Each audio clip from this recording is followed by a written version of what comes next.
Tell us about the journey to your TEDx. So I want to know from the time you conceived that you wanted to do it, till the time you walked up on the stage, what was that like? What happened? What experiences did you have?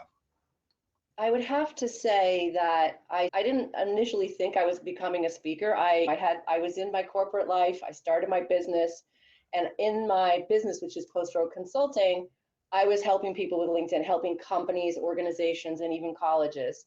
So during that time, I evolved into becoming a speaker. I became a speaker about LinkedIn.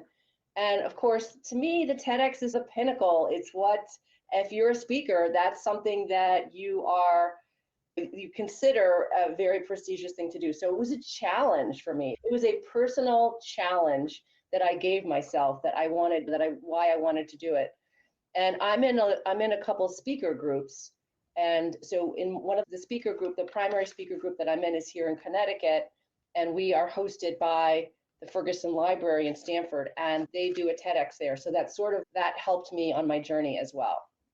Okay, all right. So I'm gonna really drill down because I found people really like to know about you. Were you nervous getting on the stage? Yes, I was nervous. In fact, I speak all the time, and I'm typically not nervous, Hmm. but just because it was a TEDx, I did feel more nervous. After about a minute, everything was fine. Did you memorize your talk before you started? I almost memorized it, not Okay. 100%. And I practiced it so many times. I really practiced it. I wrote it out. I prepared in great detail. But I'd say I about 90% memorized. Okay.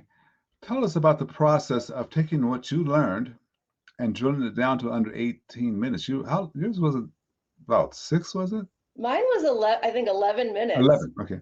How'd you drill everything down? Because just look at the title of it, LinkedIn Community, a superpower hiding in plain sight. That's 5 seconds just to say that.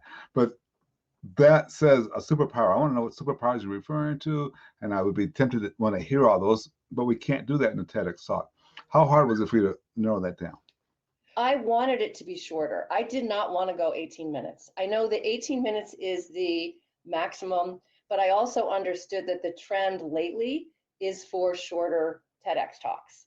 So I purposely wanted it to be around 11 or 12 minutes, which was very challenging. And but I'm grateful that it came out the length that it did, because I personally think from a listening perspective, it's easier to have the shorter ones. Yes, it is. We talked about that. LinkedIn is probably easier to have a real short video clip on LinkedIn than it is anything else.